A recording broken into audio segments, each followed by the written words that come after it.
Maybe there is such a thing as a mind or a soul, but if the brain causes everything that is in the mind, then isn't the mind just the brain? Let's consider that.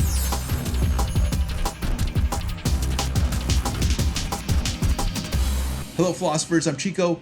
Welcome to the Philosopher Show, where we consider the greatest questions of human history. In this playlist, we've been looking at the mind-body problem. Do I have a mind that is distinct from my brain? And recently, we looked at the view that the mind doesn't exist, only the brain exists. That is to say that you're not actually having thoughts, you're not having experiences. Those things don't actually exist. Now, it might seem absurd to say that those things just don't exist. But then again, when you think about how much the brain affects the mind, maybe we would want to say that sure, the mind exists, but it's nothing but the brain. For example, there's a very famous case in philosophy of mind, the case of the guy named Phineas Gage. In fact, if you're a philosopher, you probably already heard about this guy. He was in construction, he was working on a railroad in Vermont, and there was an explosion, and a huge tamping iron went through his brain, destroyed most of his left frontal lobe. Now, stories are kind of all over the place about this guy, but apparently the people that knew him said after the accident, he was no longer the same guy. Totally different guy. He went from being a very gregarious, kind of friendly guy to very irritable. And I've heard, that later on in life he changed and he came back to kind of like his normal self. But the idea here is that you change the brain and all of a sudden you change some things about the mind that sure seem to be important, like personality, like emotions. Of course, one thing I've heard is that, maybe it's not the brain damage, maybe it's the fact that the dude just had a tamping iron go through his head. In other words, maybe there's psychological explanations for why his psychology changed. So let me give you a different one. I have a good buddy, Dallas Hills, who had a brain tumor when we were just lieutenants. He had to get it removed, and he said that the surgeons, before actually performing the surgery, wanted to make sure that they weren't hitting important places in his brain. So they had this laser that they shot somewhere on his brain, and they would ask him to say something. And one time they did, and he couldn't talk. And that's how they knew where in his brain the language center was. So think about that. They affect a part of his brain, and all of a sudden, the guy can't use language, and that's a really important part in our psychology. So maybe that part of his mind just is that part of his brain. However, one objection that I've heard people give is that maybe that's just interfering with his mind's ability to use his brain. Maybe the mind uses the brain in order to talk, and when they do that to his brain, then he just can't use that part of his mind. I'm not sure if that makes sense, but what about an even easier possibility to see alcohol? Drinking alcohol causes euphoric feelings, causes emotions. It causes all kinds of things to your psychological states. It's basically chemicals affecting your brain that changes your psychological states. And with all these different examples, boy, it sure seems like the brain has different parts and they all have to do with the different things of the mind. And the mind-brain reduction can best be seen by this example. Imagine that you have an intense fear of leopard sharks. You want to get over it, but all the psychologists in the world just can't solve your problems. You go to a brilliant neuroscientist / neurosurgeon, Dr. Laplace, that knows what every neuron and every dendrite and all those things in your brain do, and also has devised these incredible nanomachines that can sort of rearrange all the cells in your brain. It seems like he'd be able to use those robots to rearrange your brain and cause that fear of leopard sharks to totally go away. Or really, he could use those robots to do whatever he wanted to your brain, to totally rearrange it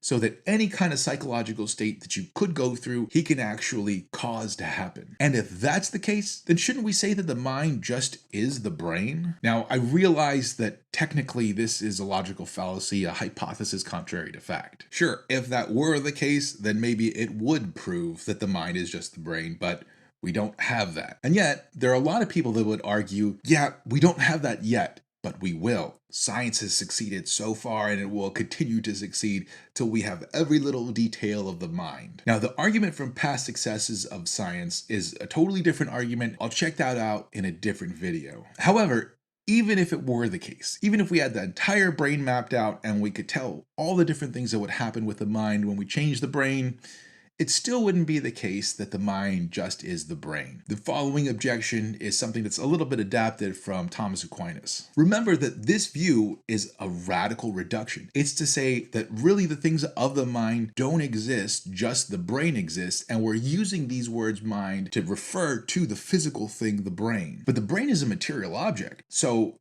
if the mind just is the brain, then that means that the mind must be a material object as well. But are all the things in your mind physical things? Are they material things? Imagine you see the color neon purple. Is there neon purple in your brain somewhere? If I were to open up your brain, would I say, oh look, there's the neon purple he's seeing? No, your brain is nothing but neurons, and none of the neurons that you have are neon purple. And yet, you still have this experience of neon purple. Or let's say you see an object like a truck. Does your brain turn into a physical truck? No, that'd be a problem, right? We can also think about things that aren't present to us right now. Well, right now I'm thinking of San Sebastián, España. San Sebastián, Spain. If my mind is my brain and my brain is a physical thing, then San Sebastián should be physically in my brain. But obviously that's not the case. Or we can even think of things that don't exist. For example, I just put my kids to bed. Every night we've been reading Harry Potter book 4. So when I think about Harry Potter in my mind, Harry Potter is a non-existent thing. But my mind, if it's just the brain, then that would be a physical thing. So Harry Potter would physically exist in this world, and obviously Harry Potter does not physically exist. So if we're not going to just deny that the mind exists, but say that the mind is the brain, then the mind is going to have to be a physical thing, and yet that seems totally at odds with what the mind would be. So it seems like this view fails. Now, a possible response to this is to say that, okay, thoughts and emotions and all those kinds of things are not physical things, but they're properties of the neurons. Now, this would be a view called property dualism. And it's an interesting view, and we'll discuss it later in this playlist. But it would still stand that the mind is not just the neurons that are firing. And it would still be an admission that psychological states exist and are non-physical things. So if these were reasons why we'd want to adopt this view, then it seems like property dualism wouldn't be very appealing. However, I do think that there's an important corollary to be seen here about those different examples that we started off with, like Phineas Gage. Even if we were to grant that the mind exists, things are going to be a little bit more difficult than they at first appear. It's not going to be so easy as this like kind of ghost in the shell idea. We're still going to have this question, how can the body affect the mind when the mind is a non-material thing? How are the two things linked? That's a question for a different day. If you have any questions about this specific view, please hit me up in the comments. That's all I got. Adios.